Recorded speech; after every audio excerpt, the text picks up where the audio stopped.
iyo wasiiradii xildhibaanada meelraay federaalka iyo madaxweynadii meelraaysa iyo guddoomiyaha baarlamaanka koonfur galbeed iyo wiilku qaadadeen sidii arrinta meelraaysa lin kala laayhal haddii aan reer koonfur galbeed shidadii unahamarne odayaalkii saleento gaadee la qaadanay dadkii saleento gaadee la qaadanay haddii aanu dadweynihii namay kaleed meelraay fadaane siinka daraanay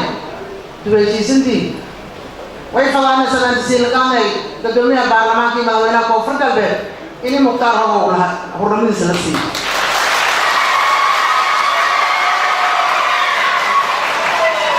isin ballanqaadeen ballanqaadka salasin fadasi dowladda fadaana hurnimadii mukhtaar hogow nilaha anagu taasa fadaana tan kale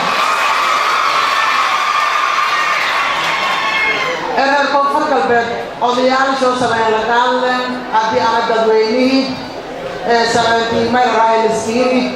duweysiisantii dowladda federaalka iyo tamaamul goboleedka dadkii madaxdii reer koonfur galbeed aan surinaayeen yasiin la qaadnay nabadaan naas la gurgulee nabadaan fadaana